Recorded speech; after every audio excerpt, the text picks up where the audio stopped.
أعوذ بالله من الشيطان الرجيم بسم الله الرحمن الرحيم إلى حضرة النبي المصطفى محمد رسول الله صلى الله عليه وسلم وعلى آله وأصحابه وأزواجه وذرياته ولكافة الأنبياء والمرسلين والعلماء والشهداء والصالحين شيء لله ولهم الفاتحة.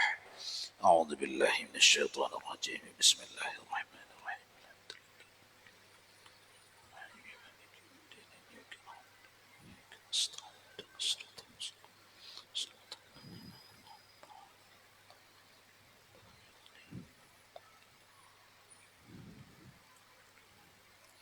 فقال المؤلف رحمه الله تعالى وأدم نفعنا بعلومه في الدارين آمين.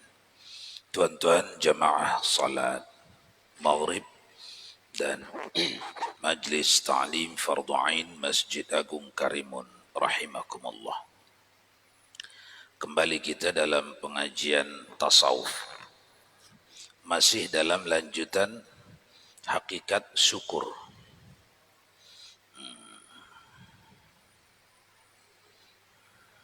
Thumma idza arafta, itu ya, dzalika zahara fi qalbika farhun billahi ta'ala wa bi ni'matihi wa bi fadlihi 'alaika.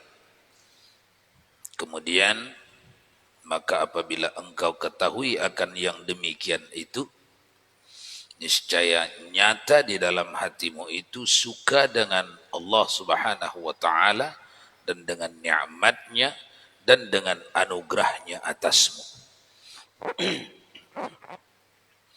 Ini masih lanjutan daripada perbincangan sebelumnya. Kita tuh di atas sudah dihimbau, dianjurkan supaya sampai kita kepada hakikat syukur, bahwa engkau ketahui la mun'ima illallah, itu dulu. Jadi tidak akan bisa orang menikmati ibadatnya kalau, ini kita ulangkan sedikit ke belakang supaya nyambung dia, tidak akan bisa orang menikmati ibadat-ibadat yang diperintah Allah kepadanya kalau dia tidak kenal nikmat itu datangnya dari siapa.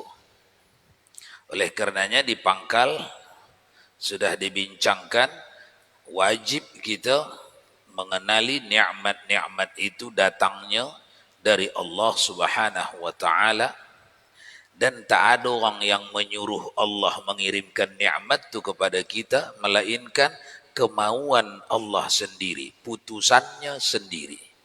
Di antara pembesar nikmat itu, yang paling besar nikmat itu adalah diputuskannya kita menjadi mukmin, muslim. Kalau diputuskannya kita menjadi kafir atau menjadi munafik, tidak bisa menolak. Tapi tidak, diputuskannya kita oleh kehendaknya sendiri menjadi mukmin. Dengan diputuskannya menjadi mukmin, berpeluanglah itu masuk surga. Kalau diputuskannya kita menjadi kafir, jadi kayu api neraka lah. Kalau diputuskannya kita menjadi hayawan, habis, tak ada perhitungan. Diputuskannya kita jadi kucing, jadi kodok, itu keputusannya sendiri. Nah, bila dirunut ke belakang, barulah nampak keuntungan yang berpihak ke kita. Kenapa dia mau memutuskan kita menjadi hambanya yang mukmin? Sedangkan di luar sana yang kafir itu putusannya menjadi hambanya yang kafir. Nah, mulai nampak di sini betapa besarnya nikmat yang Allah bagi kepada kita. Ada lagi agaknya yang lebih besar dari itu? Tak ada. Tak ada. Kalau dah kita kenal yang besar itu, baru runut ke dalam, ke bawah. sudah dikirimkannya pun iman, ada orang di luar sana tidak dikirimkannya pendukung-pendukung iman itu. Jadi kesusahan orang tu.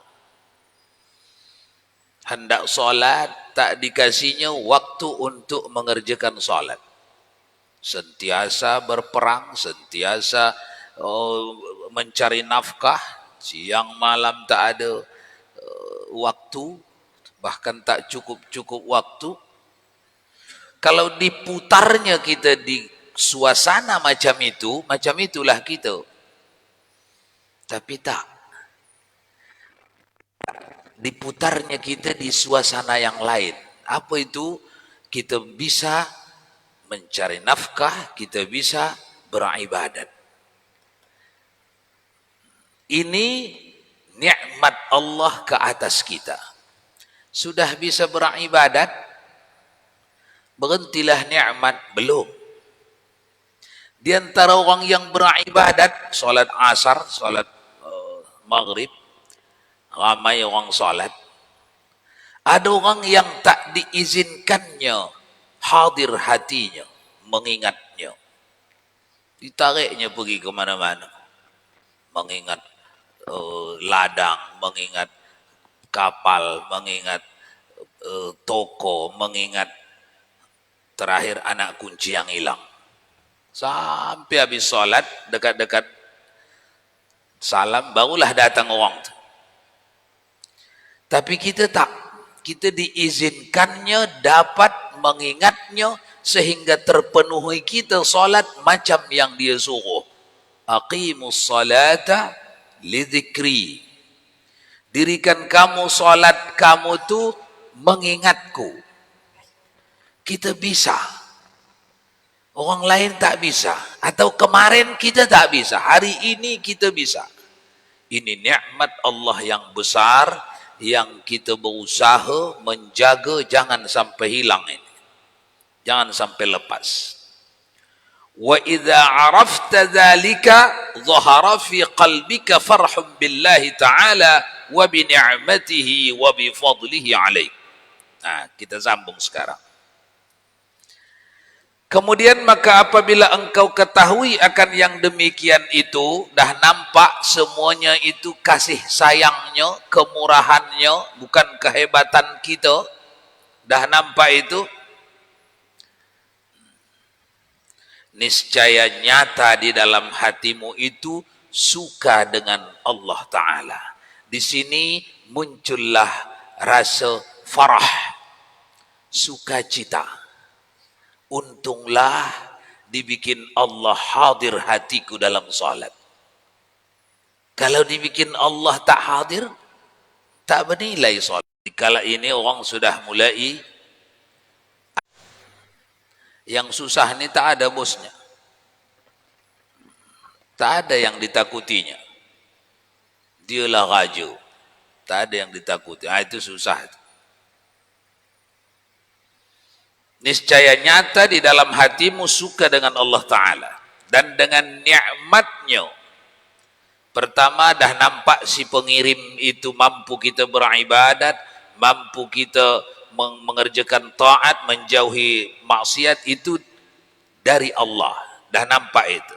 Yang kedua, mulailah kita menengok nikmat. Bentuk kiriman itu. Bentuk kiriman itu periksa satu persatu. Apa itu yang dikirim Allah kepada kita? Sehat, rezeki, kerukunan di rumah. Itu bentuk-bentuk nikmat-nikmat Allah. Kalau itu diambilnya satu persatu, hilanglah itu. Diambilnya sehat, hilang sehat. Diambilnya mata, hilang mata. Nah, ini semuanya dilihat anak-anak ni datang dari kemurahannya. Sehat, cerdas, itu kesehatannya, kecerdasannya dari kemurahan Allah. Sedikit diputarkan Allah, hilang kecerdasannya itu. Sedikit diputarkan Allah, hilang sehatnya. Sedikit diputarkan Allah, hilang patuhnya, hormatnya kepada ibu bapanya. Nah, sudah mulai di tingkat ini seorang salikin melihat kepada setiap nikmat yang ada pada dirinya, pada anak istrinya, pada miliknya, harta bendanya, sudah mulai dilihat ini adalah anugerah Allah Subhanahu wa taala. Thumma takhawwada fil amali bimujibatihi wa dhalika bil qalbi wal lisani wa sairil jawarihi. Kemudian maka engkau masuk di dalam beramal dengan yang diwajibkan dia, dan adalah amal yang demikian itu ada kalanya dengan hati, dan ada kalanya dengan lidah, ada kalanya dengan anggota. Nah, pada tahap yang berikutnya, sesudah kita lihat bahwa ini nampak si pengirimnya yaitu Allah, nampak jenis kiriman ini tak bekerja sama ini dengan ikhtiar kita, melainkan mutlak Allah. Dua, maka masuklah kita kepada beramal dengan yang diwajibkan dia. Jangan terbalik-balik. Mulakanlah dari yang amat dipentingkan Allah, yang diwajibkan Allah, baru nanti menyusul apa yang disunnatkan Allah, sunnah. Begitu mematuhi perintah Allah, menjauhi larangan Allah, mulai dari yang ketat perintahnya, besar perintahnya. Mengajari anak sebelum dewasa sifat 20 atau mengajaknya belajar. Mengajari anak matematika sebelum dewasa, biar bisa dia menghitung ilmu falak, biar bisa dia menghitung zakat, biar bisa dia menghitung faraid, biar bisa dia menghitung hasil bumi, hasil laut. Itu wajib apa sunat? Mulai berbeza ulama timur, ulama barat. Wajib apa sunat? Wajib. Wajibnya besar apa kecil? Wajibnya besar. Tapi kalau ketemu, kan kita punya kaidah usul fikih, kalau ketemu dua yang besar, ditengok mana yang lebih besar, itulah dahulukan. Kalau ditanding matematika dengan sifat 20 untuk ditanamkan pada anak, mana lebih besar? Sifat 20. Kalau anakmu tak pinter bermatematika, mungkin dia susah di dunia, miskin, lemah ekonominya. Kalau anakmu tak pintar bersifat 20, di mana dia susah? Di mana? Di akhirat.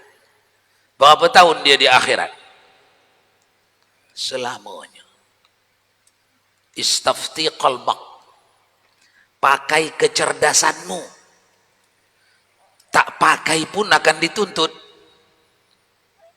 Hari ini media pembelajaran banyak. Kita tak bisa mengatakan, ya udah saya bagi makan, minum, sehat dia, kenapa tak dia cari sendiri? Tak boleh. Besok di akhirat tak bisa itu. Harus ada ikhtiar kita. Harus ada ikhtiar kita. Itulah yang dimaksudnya. Kemudian maka engkau masuk di dalam beramal dengan yang diwajibkan dia. Nah, mulai dari yang wajib. Sesama wajib pun mulai dari yang besar wajibnya, baru yang kecil wajibnya. Kuat perintahnya itu dulu kan. Ringan perintahnya itu belakangkan.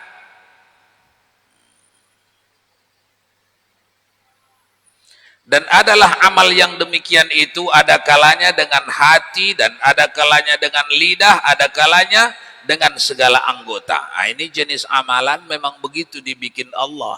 Itu fikih lah, ditengok, nampaklah itu nanti. Sudah diatur fikih itu, ada amalan yang dengan hati, ada amalan hati saja. Ada amalan dengan jawarih, anggota badan. Ada amalan dengan hati dan anggota badan. Ada amalan dengan ucapan. Dalam salat udah terkumpul itu semua. Ada di situ amalan dengan hati, ada dengan ucapan, ada dengan perbuatan. Dah terkumpul.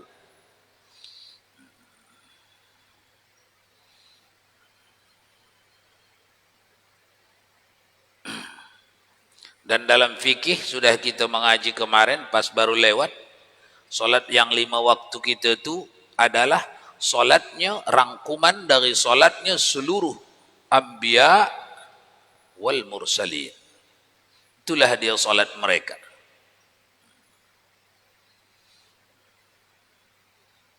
Makanya kalau Anda perhatikan rambu-rambu, jauh itu bezanya. Hanya urutannya sama. Aqimus salata wa atuz zakah. Ya memang urutannya.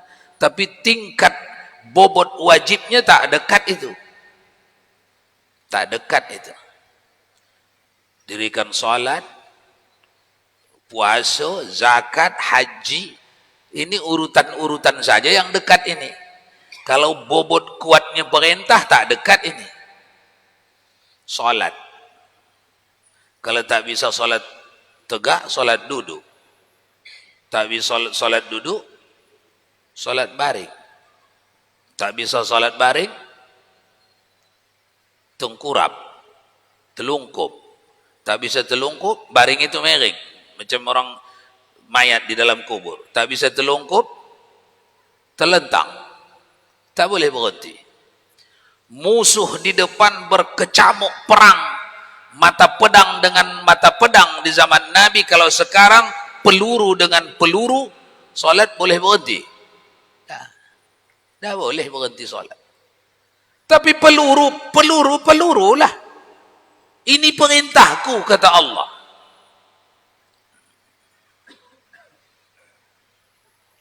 Habis solat, puasa. Puasa, kalau lagi sakit, boleh tak puasa? Boleh. Lagi musafir? Boleh. Lagi apa lagi? Lagi lupa berniat? Lupa dia malam tu berniat? Tak puasa tu. Siang tak puasa. Lupa berniat malam. Niat sebulan belum ada. Alangkah jauhnya ini. Puasa pantang musafir sikit saja 82 marhalah sudah boleh tak puasa. Ada sakit sikit saja boleh tak puasa. Solat sakit banyak boleh tak solat? Tak boleh. Sakit kuat tak boleh tak solat. Apalagi zakat. Zakat hanya orang yang diberi Allah kelebihan dari harta benda yang dapat dia kumpulkan 50 juta per tahun. Bertahan di tangannya. Itu saja. Kalaupun 200 juta sebulan gajinya, tapi pengeluarannya 190 juta, tidak ada zakat. Haji lagi ringan. Haji lagi ringan. Man istata'a ilaihi sabila. Nah, kembali bikin urutan yang adil sesuai dengan petunjuk Allah di dalam fikih. Mana yang diutamakan, utamakan itu. Salat qiyamul lail wajib apa sunat? Tarawih, qabliyah, ba'diyah, qada. Coba tilik keadilan kita di sini. Sudah berlaku adil apa belum? Jangan ada yang menjawab. Masing-masing saja. Sepakat semua ahli mazhab Syafi'i, Maliki, Hambali, Hanafi sepakat bahwa salat fardu yang tertinggal dengan sengaja atau tidak sengaja itu wajib diqadha. Kalau dengan melanggar syariat dia dulu meninggalkannya, misalnya tak ada uzur, wajibnya wajib segera. Wajib segera artinya apa? Jangan kerjakan apa-apa pekerjaan kecuali yang menyebabkan matimu kalau tak engkau kerjakan. Jangan kerjakan. Ini dulu kerjakan. Itu arti wajib segera. Yang menyebabkan mati kita kalau tak kita kerjakan apa itu? Macam mencari nafkah, memberi tidur kepada badan, itu menyebabkan mati kita kalau tak dikerjakan. Nah, itu bolehlah. Selain itu, jangan kerjakan. Ini dulu kan. Itu kalau tertinggalnya dulu, tidak diizinkan syariat. Ada rupanya tinggal sholat diizinkan syariat. Ada dengan dimaafkan. Contoh, lupa, tapi tak diqadha-qadha sampai sekarang. Wajib juga. Tapi tidak wajib segera, wajib lembut. Ada lagi yang lain, ada apa itu? Masa itu tak ada ilmu. Masa itu tak ada ilmu, tak belajar. Tempat mengajar tak ada. Nak mendatangi tempat belajar pun tak ada tempat masa itu. Jadi tak tahulah. Jadi ringan je lah meninggalkan solat masa itu. Sebab itu awak tak solat. Yo. Nah itu tidak wajib segera. Karena tidak ada tempat belajar. Tapi sekarang sudah tahu wajib. Hanya tidak segera. Maknanya tidak wajib menghabiskan seluruh waktu yang ada. Pertama cukup niatkan, aku nak ganti ini, aku nak qadha ini. Kedua kalau ada waktu kosong baru qadha. Beza dengan yang tadi. Baik. Wa ammal qalbu fatudammirul khaira li jami'il khalqi wa tuhaddira abadan fi zikrillahi wala tansa bi ni'matik. Adapun syukur dengan hati, maka yaitu engkau mencita-cita di dalam hatimu itu akan berbuat kebajikan bagi segala makhluk, dan engkau hadirkan hatimu selama-lamanya di dalam zikrullah. Maka jangan engkau lupakan akan Allah Ta'ala yang memberi akan dikau beberapa nikmat yang amat banyak. Ini sudah makin naik ini ya. Ini pekerjaan suluk ini. Inilah kerja orang suluk. Kalau Anda mendengar suluk, apa pekerjaan mereka di dalam suluk? Ada 10 hari, ada yang 20 hari, ada yang mengambil waktu 40 hari. Jawabannya ini. Itu makanya kitab kita ini namanya Syarus Salikin. Petunjuk dalam perjalanan orang yang suluk. Apa itu? Cara mensyukuri nikmat Allah dengan hati, macam mana? Engkau mencita-cita di dalam hatimu akan berbuat kebajikan bagi segala makhluk. Itu dulu yang pertama. Itu tugas pertama. Orang yang berjalan menuju Allah, menuju akhirat, tumbuhkan cita-cita untuk memaafkan orang. Tak kisah kawankah, lawankah, mantan lawankah, mantan kawankah, orang yang suka pada kita kah, orang yang benci pada kita kah, orang yang pernah kita kenalkah, orang yang tak pernah kita kenalkah. Semuanya makhluk Allah ni sediakan di dalam satu kata saja. Aku memaafkan semua di dalam tasawuf. Mengingatkan salah satu tugas orang yang tengah berjalan, orang yang tengah bersuluk itu, dia tidak akan tidur sebelum dimaafkannya semua makhluk Allah. Atau dengan kata lain, begitu hendak tidur, kalau ada amalan-amalan awak, sebelum awak baca amalan-amalan hendak tidur, niatkan dulu memaafkan semua makhluk Allah. Jadi tak ada yang tinggal lagi ya. Tak ada yang tinggal. Macam mana jahatnya pun orang tu kepada dirimu, kepada keluargamu, kepada umat ini, karena kita hendak menyerahkan diri kita kepada Allah. Ini mau tidur, dalam tidur tak ada ikhtiar zahir, tak ada. Dan semua kejahatan dan kebaikan ini adalah qada dan qadar Allah, maka kembalikanlah dulu kepada Allah dengan menyetujui, meridai, menyetujui apa saja yang ditulis Allah di Lauhul Mahfuz. Makanya dimaafkan. Banyak orang jahat tak?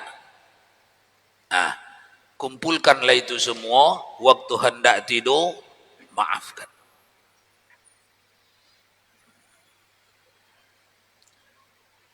Itu tugas salikin ya.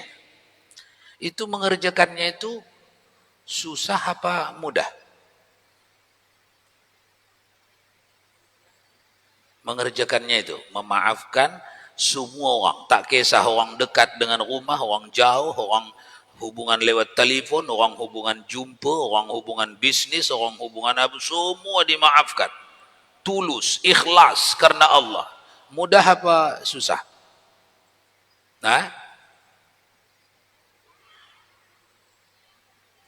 Susah.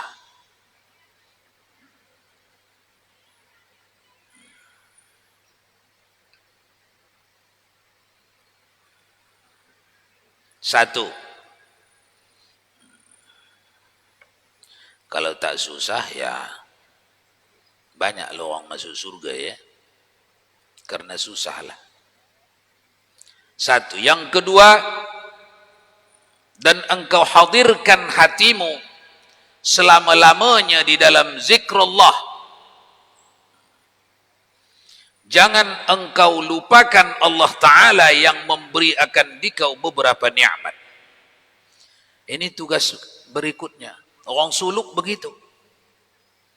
Mengambil waktu, mengheningkan diri, 10 hari kah, 20 hari kah, 40 hari kah, karena susahnya mengheningkan diri di rumah, di lingkungan, mereka pergi ke satu lingkungan tertentu.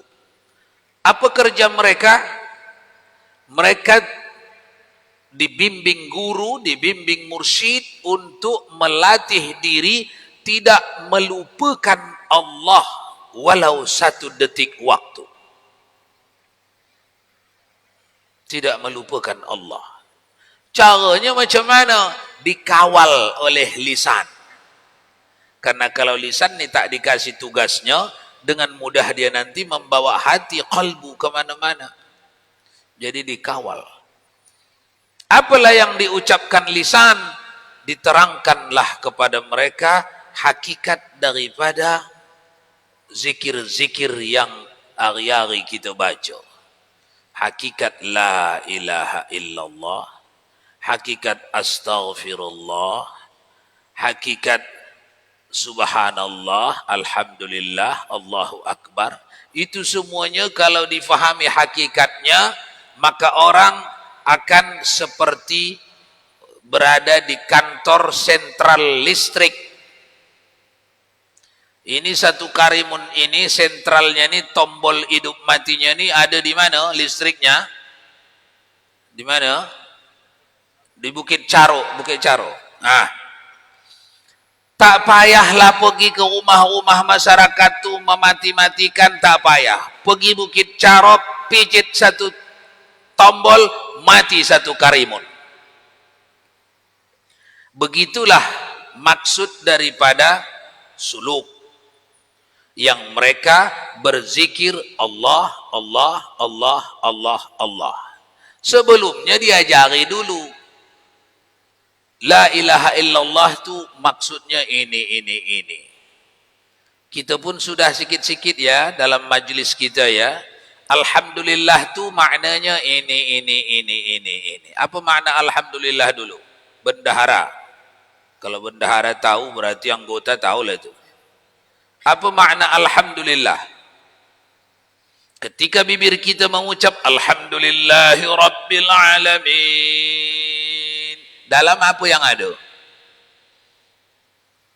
Apa yang ada di dalam? Hah? Apa? Pak Armahat, ini muda. Kalau muda pun lolos juga, tak dapat juga, berarti yang sepuh makin.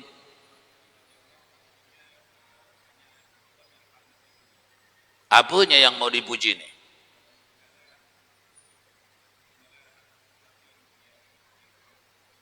Yang segala sesuatu yang pantas, ada yang tak pantas. Semuanya qadaru khairihi wa syarrihi, apa sahaja yang berlaku di alam semesta ini itu adalah takdir Allah. Takdir Allah itu mengacu kepada keputusan Allah sebelum Allah cipta alam semesta. Bila itu yang dilihat, masuk semuanya, tak ada yang tertinggal ini. Sikap baiknya orang baik nih, sikap jahatnya orang jahat nih, berimannya orang mukmin nih, kafirnya orang kafir nih, masuk semua. Setelah itu pandang si pembuat putusan, itulah dia Allah. Ada yang pantas dicela? Tidak ada. Ada yang pantas digugat? Tidak ada. Semua pantasnya dipuji.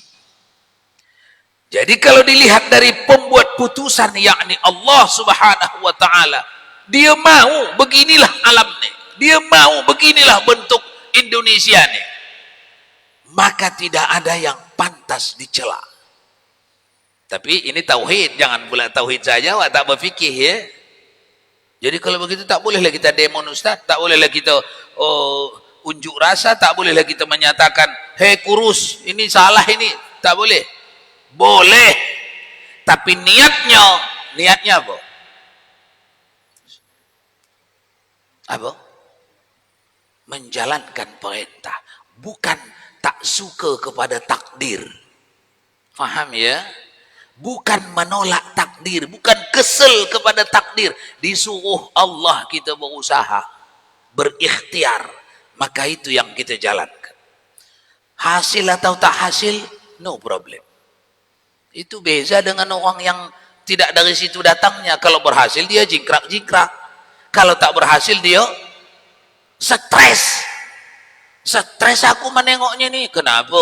Semuanya mulai dari menteri sampai ke atas begini ulahnya. Memang stres. Karena awak tidak melihat bahwa ini satu rencana Allah. Memang stres lah. Kalau dilihat bahwa tidak satu semut yang berjalan di gelap gulita di dalam batu, tidak satu daun pokok yang gugur dari rantingnya, dari pokoknya, yang tidak tertulis di Lauhul Mahfuz, semuanya tertulis di Lauhul Mahfuz. Mana yang awak risaukan? Mana? Tidak ada yang kita risaukan, tidak ada. Yang kita risaukan tinggal satu je. Disuruh Allah kita berikhtiar, kita malas, kita lambat, kita tak berbuat, maka mendapat seksa kita dari situ. Itu saja yang kita risaukan. Kembali biar mengkerucut, tugas salikin berzikir, jangan kosong. Caranya di dalam grup-grup suluk, tidak langsung spontan, para mursyid mengajak jamaahnya dimulakan dari angka 5.000. Tak dapat memenuhi 24 jam. Itu boleh laku melupakan? Ya boleh. Lupakanlah. Tahap 1.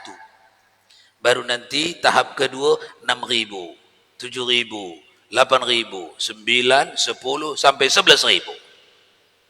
Mengingat Allah. Itu latihannya begitu. Itu latihan itu mulai tahun 500 Hijriah sampai ke sini sudah dianut, dibukukan oleh para ulama. Itu ampuh. Walaupun Anda belum dapat mengerjakan suluk, itu ampuh. Amalkan itu. 5.000 dulu. Allah, Allah, Allah, Allah. Bibir mengucap Allah, Allah. Hati apa? Mengingat Allah. Allah itu siapa? Allah itu yang kita sebut dalam la ilaha illallah. Ada pemahaman kita sikit-sikit, ingatkan itu. Yang kita sebut dalam alhamdulillah, ada tadi sudah pemahaman kita dalam alhamdulillah ya. Ingatkan itu. Apa itu alhamdulillah tadi? Segala puji bagi Allah. Apa itu segala puji bagi Allah? Semuanya bila dihadapkan kepada Allah, semuanya alam semesta ini tidak ada yang pantas dibahas, digugat, dicela. Semuanya pantasnya dipuji. Alhamdulillah, alhamdulillah, alhamdulillah. Kalau subhanallah, apa itu subhanallah? Di bibir subhanallah, subhanallah. Di dalam, ya maha suci Allah. Maksudnya,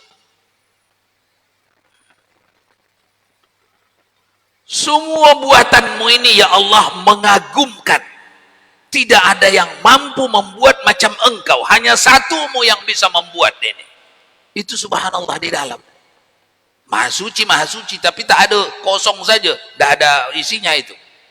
Memang terjemahannya maha suci Allah. Subhanallah, subhanallah. Tapi isinya, mafhumnya, pemahamannya, semua yang engkau buat ini ya Allah, tidak ada yang bisa membuat seperti engkau. Hebatnya engkau, hebatnya engkau.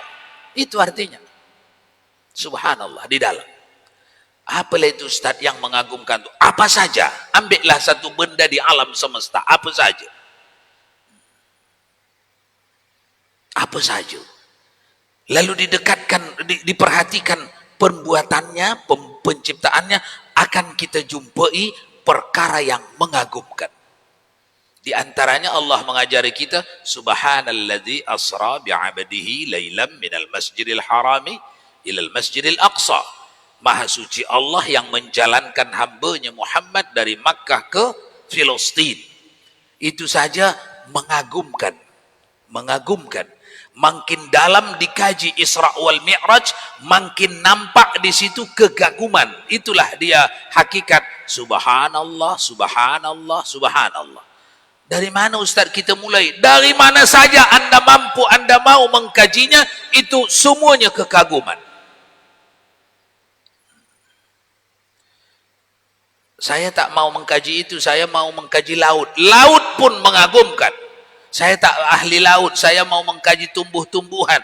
Pokok-pokok ni semuanya kekaguman belaka. Tidak ada yang bisa membuat satu lagi selain Allah. Subhanallah, subhanallah. Jadi di bibir subhanallah, di dalam hati kekaguman kepada setiap apa yang dicipta Allah. Subhanallah. Alhamdulillah, Allahu Akbar, dan seterusnya.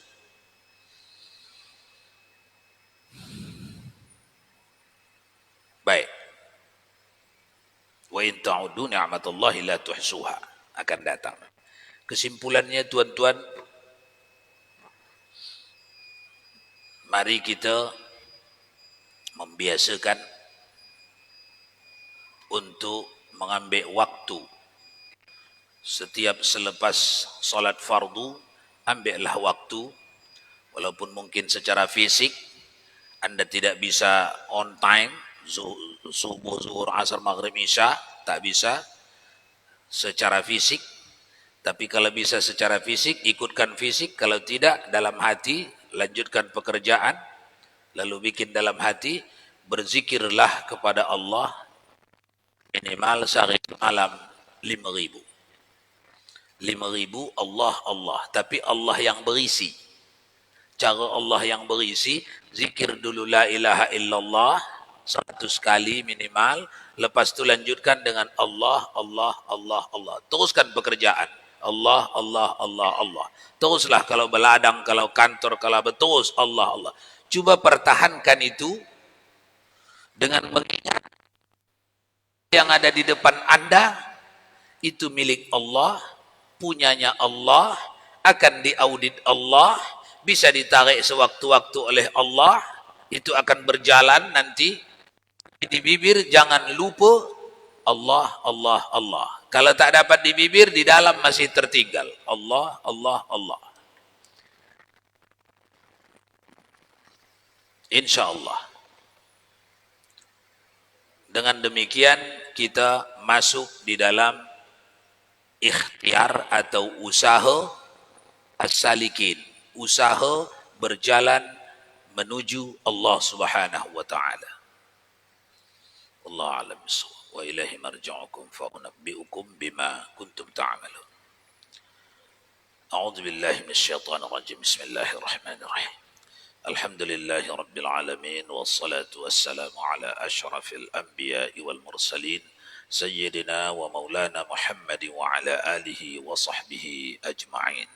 اللهم يا عليم يا عظيم يا غفور يا ودود اللهم زدنا علما وارزقنا فهما ربنا علمنا الذي ينفعنا ربنا فقهنا وفقه أهلنا وصلى الله وسلم على روح سيدنا محمد في الأرواح وعلى جسده في الأجساد وعلى قبره في القبور وعلى آله وصحبه وسلم تسليما كثيرا والحمد لله رب العالمين.